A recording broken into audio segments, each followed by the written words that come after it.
दोस्तों शुरू करने से पहले डिस्क्लेमर की वीडियो सिर्फ और सिर्फ एजुकेशनल पर्पस के लिए है, इन्वेस्टमेंट एडवाइस नहीं है। तो वीडियो को देखकर आप सीख सकते हो और इन्फॉर्मेशन को ले सकते हो। बाकी दोस्तों इससे पहले दो वीडियोस मैं आपको दे चुका हूँ, अगर आपने इनको देखा नहीं तो आप इनको जरूर से देख लेना। फर्स्ट अपन यूएस के मार्केट पे आते हैं, क्योंकि आज अपने मार्केट तो बंद थे लेकिन यूएस के मार्केट्स ओपन है, तो इसको हम देखेंगे ताकि कल का आइडिया लगे कि कल मार्केट के अंदर तेजी क्यों हो सकती है और रियलिटी क्या है। तेजी को देखकर बहक जाना है या फिर आपको लॉजिकली सोचना है, वो चीज मैं आपको यहाँ पे बताऊंगा। उसके बाद में स्टॉक्स पे आते हैं, कुछ बड़ी खबरें हैं, कुछ ग्रोथ को लेकर अच्छी न्यूज कुछ कंपनी के स्टॉक्स में आती हुई देखने को मिली है। डाउ जोन्स 1% की तेजी में है 500 पॉइंट्स के उछाल के साथ में। नेस्डे को देखें तो यहाँ पे 2% का जंप है, अच्छी तेजी है दोनों में, एक एक 2% के साथ की तेजी। फैंग को देखने चले तो यहाँ पे 2.35% का जंप है, 301 पॉइंट्स की तेजी है। अब यहाँ पे देखिए दोस्तों, यहाँ पे मेंशन कर रखा है फर्स्ट तो कि अमेरिका में कोई भी किंग नहीं होगा। प्रोटेस्ट चल रही है ट्रंप के अगेंस्ट में। तो मैंने ये न्यूज़ काफ़ी टाइम से डिस्कस नहीं करी, लेकिन कुछ क्वेश्चंस आते हैं कंटिन्यूसली कि इसके ऊपर बातचीत करिए। तो देखिए दोस्तों, हुआ क्या है कि ट्रंप के अगेंस्ट में प्रोटेस्ट होना शुरू हो चुकी है। अब ये तो जनता है, मैं आपको इनकी पार्टी के लोगों का बता चुका हूँ क्योंकि वो ज़्यादा इंपॉर्टेंट है। इनकी खुद की पार्टी के लोग इनको छोड़ के जा चुके हैं क्योंकि ट्रंप उनके हिसाब से गलत कर रहा है। ईरान से ट्रंप को या यूएस को डायरेक्टली ऐसा कोई खतरा था नहीं जितना ज़्यादा ट्रंप अटैक वहाँ पे कर रहा है, ऐसा कहना था उनकी पार्टी के कुछ मेंबर्स का। यहाँ पे आप देख सकते हैं कि ट्रंप के लिए कहा है कि क्राउन को उतार दो, जोकर।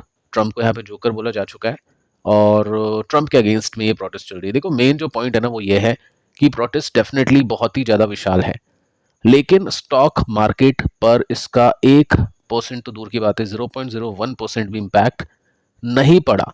और जब भी कोई न्यूज़ आती है ना उसका इम्पैक्ट नहीं हो तो वो न्यूज़ इतनी कुछ खास इंपॉर्टेंट नहीं होती है, चाहे वो पॉजिटिव हो या नेगेटिव हो। तो वो उस चीज़ को अपने को थोड़ा ज़्यादा उसको वैल्यू नहीं करना चाहिए या फिर उसके ऊपर अपना टाइम वेस्ट नहीं करना चाहिए। तो ये जो न्यूज़ है कुछ खास वैल्यू मार्केट को नहीं कर रही है, नेगेटिवली या पॉजिटिवली। अब देखिए दोस्तों, एक न्यूज़ पे आते हैं। यहाँ पे आप देख सकते हैं एक बड़ी खबर है आज की, जिसकी वजह से मार्केट्स अभी ऊपर गए हैं। यूएस के मार्केट्स ने अच्छा परफॉर्म किया, कल तो नीचे थे लेकिन आज प्लस में है। तो न्यूज़ दोस्तों ये है कि ट्रंप वॉर को ख़त्म करना चाहते हैं विदाउट रीओपनिंग हॉर्मुज। यानी हॉर्मुज ओपन करने के लिए तो लड़ाई थी कि वहाँ पे ट्रूप भेजे गए, आइलैंड के ऊपर कब्जा करने की बातचीत की गई, ईरान के अंदर जाके अटैक होगा, ग्राउंड लेवल पर सारे ऑपरेशंस हो गए। ट्रंप ने बोल दिया कि मैं तो एंड कर दूंगा वॉर को और ओपन नहीं करूंगा हॉर्मुज को। तो ये जो न्यूज़ है ना, इसकी वजह से यहाँ पे अच्छी खासी तेजी देखने को मिली है। आगे चलता है। अब यहाँ पे देखिए दोस्तों, ट्रंप ने कहा है यूके को और बाकी कंट्रीज को कि जाओ अपना तेल खुद खरीद लो हॉर्मुज से। मतलब ट्रंप का ये कहना है कि मैं तुम्हारे लिए मेहनत क्यों करूं, क्योंकि मैं हॉर्मुज ओपन करूंगा तो उसका बेनिफिट क्या मिलेगा, बाकी कंट्रीज को मिलेगा।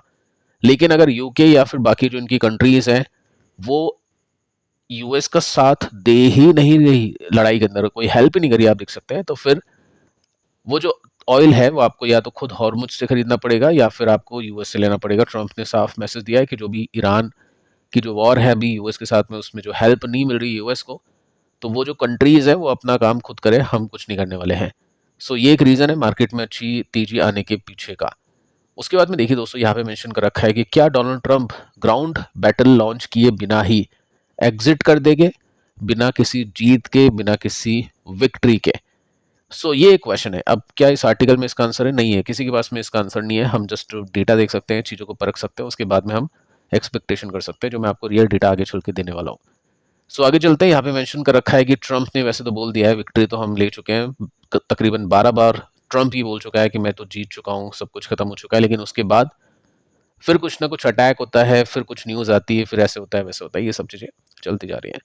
अब हम आते हैं एक न्यूज़ पर। 2-3 खबर मैं आपको दूंगा जिससे आपको आइडिया मिलेगा कि अभी क्या सिचुएशन है, क्योंकि जो हाइलाइट्स है, जो आर्टिकल्स की हेडलाइंस है, वो आपको ये बताने की कोशिश करिए, मार्केट की तेजी भी आपको पॉजिटिवली चीज़ों को बताने की कोशिश करिए, बट एक्चुअली में है क्या वो एक बार आप यहाँ पे देख सकते हैं। शाम को 5-6 बजे के आसपास यूएस और जो इसराइल है इसने अटैक कर दिया है ईरान के एक आइलैंड के ऊपर जो कि हॉर्मुज पे स्थित है।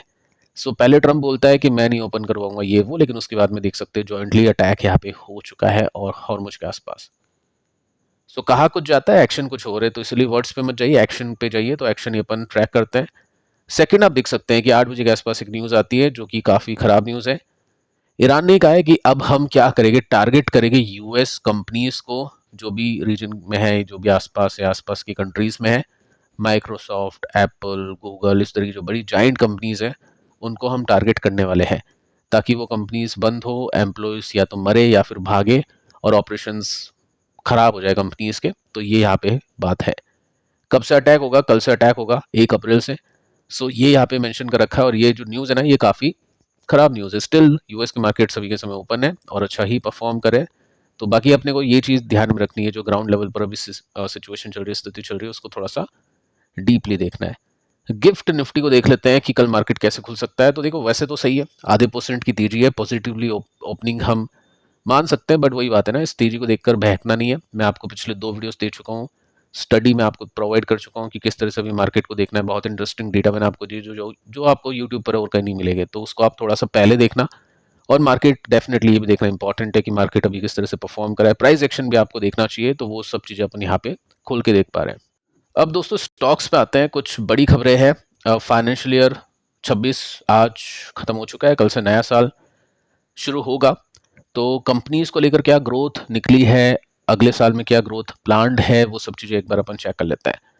सो एचएल को देख सकते हैं, लॉन्ग टर्म का चार्ट आपके सामने है, और इसके अंदर एक अनाउंसमेंट होता है, मीडिया रिलीज होता है, और इसमें आप सिंपली नोट कर सकते हैं 31 मार्च डेट है, और यहाँ पे कंपनी ने बताया कि अभी हम रजिस्टर कर चुके हैं 32,250 करोड़ का वॉल्यूम, यानी रेवेन्यू। अब इसमें आप देखोगे ना, तो यहाँ पे मेंशन कर रखा है कि सस्टेन ग्रोथ मोमेंटम है, मोमेंटम अच्छा चल रहा है, जबकि डिस्ट्रप्शन है मार्केट के अंदर, प्रॉब्लम्स बहुत ज़्यादा है।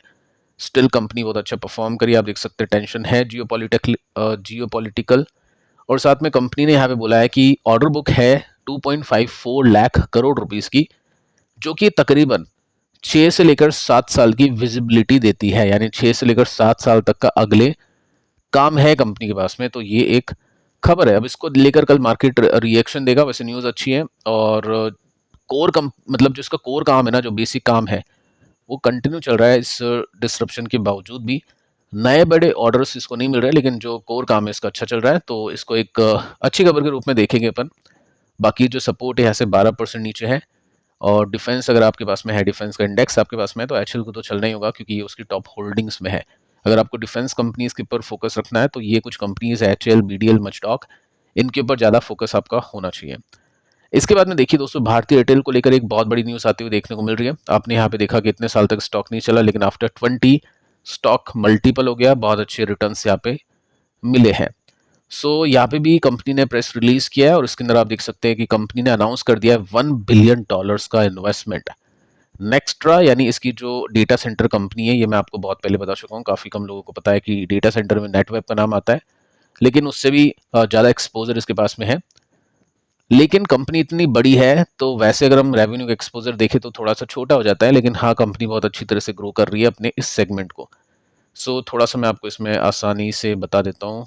इसमें आप सिंपल नोट कर सकते हैं कि भारतीय एयरटेल रेज करिए $1 बिलियन डेटा सेंटर को एक्सपेंड करने के लिए। कार्लाइल और बाकी जो पीई कंपनीज है, फर्म से, वो भी इसमें पैसे डालेगी, और भारतीय एयरटेल खुद भी इसमें पैसे डालेगा। यहाँ पे आप देख सकते हैं कि कंपनी की जो करंट कैपेसिटी है, नेक्स्ट्रा की बात करूं, जो इसकी ही डेटा सेंटर कंपनी है, 300 मेगावाट की है, और ये स्केल करेगी कंपनी अगले कुछ साल के अंदर 1 गीगावाट, यानी मल्टीपल, डबल से भी ज़्यादा ये चीज़ें होने वाली है। टारगेट करेगी 25% मार्केट शेयर पूरे इंडिया का, और क्योंकि इंडिया के अंदर बहुत तेज़ी से डेटा सेंटर बढ़ रहे हैं। आपको मैं एक बार ये डेटा दिखा देता हूँ, थोड़ा पहले भी मैंने आपको ये डेटा दिया था पिछले साल का, और इसके अंदर आप नोट कर सकते हैं कि कैसी ये बड़ी कंपनीज, ओरेकल है, गूगल है, माइक्रोसॉफ्ट है, अमेजॉन है, ये अपनी और डेटा सेंटर को इंक्रीज कर रही है, और बहुत अच्छा इन्वेस्टमेंट इंडिया भी इसी के लिए आ रहा है। काफ़ी अच्छी न्यूज़ है भारतीय एयरटेल को लेकर, लेकिन बैड न्यूज़ है इसके मोमेंटम को लेकर। देखो, अभी मोमेंटम बिगड़े हैं काफ़ी सारी कंपनीज के, और जिनके नहीं बिगड़े हैं, जिनमें अभी भी तेजी बन रही है, बन सकती है, उनके स्टॉक्स को कल हमने डिस्कस किया था, रीज़न के साथ में, कारण के साथ में मतलब। और यहाँ पे आप देखोगे ना, तो हुआ क्या है, ये जो मोमेंटम था, ये यहाँ पे तो बहुत अच्छा था, बहुत तेज था, लेकिन फिर यहाँ पे मोमेंटम स्लो होता है, और ये एक ब्रेक डाउन करता है। ये एक एग्जिट होता है ट्रेडर के लिए, इन्वेस्टर के लिए। साथ में आप देखोगे ना, तो एक सपोर्ट था, ये ब्रेक हो चुका है, अगला सपोर्ट है, ये यहाँ पे पहुंच रहा है, और ये जो मेजर सपोर्ट है, यहाँ से भी 13% नीचे है। करंट मार्केट सिचुएशन को देखते हुए इतनी एक्सपेक्टेशन यहाँ पे की जा सकती है, अगर यह यहाँ तक पहुंचता है तो फिर बहुत अच्छा एक लेवल बन जाएगा। अब वैल्यूएशन भी इसकी काफ़ी कम हो चुकी है, पहले 100 के आसपास थी, अभी आई थिंक 35 के आसपास इसकी वैल्यूएशन भी हो चुकी है, तो इसको भी ट्रैक करना काफ़ी इंपॉर्टेंट है। फिलहाल स्टॉक डाउन ट्रेंड में आ चुका है, ये चार्ट आपको यहाँ पे दिख रहा है। काफ़ी लोग नीचे पहुंचने के बाद में रियलाइज करते हैं कि ये चीज़ हो चुकी है, लेकिन आप साफ साफ देख सकते हैं लोअर हाइज के साथ में स्टॉक नीचे गिरा है, एक ब्रेकडाउन दे चुका है, तो ऑलरेडी स्टॉक फिलहाल डाउन ट्रेंड में आ चुका है।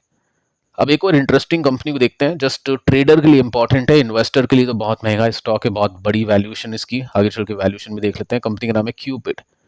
पिछले 5 साल में बहुत अच्छे रिटर्न्स दिए, मेजरली इसने 2024 के बाद में अच्छे रिटर्न्स दिए हैं ग्रोथ की वजह से। आप ग्रोथ देख लो इसकी कि कंपनी के प्रॉफिट के मार्जिन बढ़ते जाते हैं 50% के साथ में, सेल्स 100% के साथ में बढ़ती है, कंपनी के प्रॉफिट 200% के साथ में बढ़ते हैं, 11,000 करोड़ का मार्केट कैप, 134 का पी रेशियो, तो 134 की वैल्यूएशन है, काफ़ी एक्सपेंसिव है। अब यहाँ पे भी कंपनी ने गाइडेंस वगैरह निकाली है, और इसमें आपको मैं सिंपली यहाँ पे दिखा देता हूँ कि कंपनी ने 335 करोड़ की यहाँ पे बात की रेवेन्यू की, और अगले साल की बात करें 27 की बात करें तो 600 करोड़ की यहाँ पे बात की है। ठीक है, नेट प्रॉफिट मार्जिन 30% की यहाँ पे बात कर ली है कंपनी ने। अल्टीमेटली आप देखोगे ना तो यहाँ पे कंपनी ने 335 करोड़ की सेल्स की है 26 में, 83% की ग्रोथ मिली है इसमें, और 27 के टारगेट है वापस से 80% ग्रोथ लाने के, क्योंकि 600 करोड़ की यहाँ पे बातचीत की गई है। अब देखो पैटर्न अगर आप देखोगे होल्डिंग्स का, तो इतनी बड़ी वैल्यूएशन पे भी कंपनी के प्रमोटर ने अपने स्टेक को इंक्रीज किया है।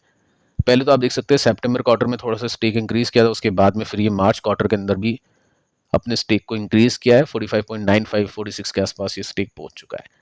लेकिन एफआईज ने हल्का सा बेचा है, डीआईएस ने भी थोड़ा सा बेचा है, और बाकी कंपनी का स्टेक है पब्लिक के पास में, तो ये थोड़ा सा रिस्की हो जाता है, क्योंकि एफआईडीआई इतने कुछ खास होल्ड नहीं करती है। लेकिन प्रमोटर को थोड़ा यहाँ पे बिलीव है खुद की कंपनी के ऊपर कि अच्छी ग्रोथ लाकर देंगे। पास्ट का जो डेटा है पिछले कुछ सालों का, वो भी आपको मोमेंटम दिखा रहा है। प्लस अगर मैं इसको चार्ट के वे में आपको दिखाऊं तो यहाँ पे भी अच्छा खासा मोमेंटम आपको देखने को मिलेगा, क्योंकि स्टॉक इतनी बड़ी प्रॉब्लम्स के बाद भी ब्रेकडाउन नहीं दिया, तो ये एक अच्छा सिग्नल है। सेकंड, यहाँ पे वॉल्यूम इंक्रीज कर चुके हैं, जो कि पॉजिटिव और नेगेटिव दोनों तरह की कैंडल्स आपको दिखा रहे हैं। लेकिन अगर स्टॉक का जो पैटर्न है वो मजबूत है ना, ब्रेकडाउन नहीं हुआ, साइडवेज है, तो हम कहेंगे कि यहाँ पे बायर्स ने इस मोर्चे को संभाल रखा है, क्योंकि टोटल मार्केट के अंदर सेलिंग है, लेकिन फिर भी अच्छे वॉल्यूम के साथ में स्टॉक यहाँ पे टिक रहा है। सो बायर्स का काफी अच्छा सपोर्ट यहाँ पे देखने को मिलता है। अब देखिए मैं ट्रेडर की बात कर रहा हूँ, तो यहाँ पे ट्रेडर के लिए स्ट्रैटेजीज भी होती हैं, जस्ट मैं सिखा रहा हूँ, कोई लेवल्स मैं आपको नहीं बता रहा हूँ कि यहाँ पे ये करो वो करो। सो हम यहाँ पे जस्ट सीखते हैं। देखो ऐसी सिचुएशन जब भी होती है ना, तो ट्रेडर देखता है कि मार्केट कब गिरेगा, तो उसमें थोड़ी सी स्टॉक अगर गिर गया 2 4 5%, तो उसको सस्ते में खरीदने का मौका मिल जाता है, पोजीशन उठाने का मौका मिल जाता है। मैं अज्यूम करता हूँ कि ट्रेडर ने यहीं पे खरीद लिया, इसी प्राइस पे खरीद लिया, तो वो क्या करेगा, अपना जो सपोर्ट है ना वो टूट जाएगा। उसके बाद में अगर स्टॉक थोड़ा सा और नीचे जाता है, सस्टेन करता है, तो वो स्टॉक को बेच देगा, क्योंकि उसको पता चल गया कि अब इसमें मोमेंटम नहीं रहा। सो यहाँ से मान लो सपोर्ट टूटता है, तो 15% का हम स्टॉप लॉस, जैसे ट्रेडर होता है वो स्टॉप लॉस लगा लेगा कि चलो यार मैक्सिमम कितना जाएगा, 15% जाएगा। लेकिन अगर ये नहीं टूटा और स्टॉक यहाँ से ऊपर चला गया, ब्रेकआउट कर गया, तो फिर स्काई इज लिमिट, क्योंकि बहुत अच्छी यहाँ पे मल्टीपल्स होते हैं स्टॉक में, 3 गुना 4 गुना 5 गुना, बहुत ही आसानी से स्टॉक होता है। सो यहाँ पे ये रिस्क एंड रिवॉर्ड है, और उसके बेसिस पे चीज़ों को ट्रेडर देखेगा। सो फिलहाल दोस्तों इस वीडियो में इतना ही, पिछले 2 वीडियोस पे देख लेना। मिलते हैं कल, तब तक के लिए शुभ रात्रि।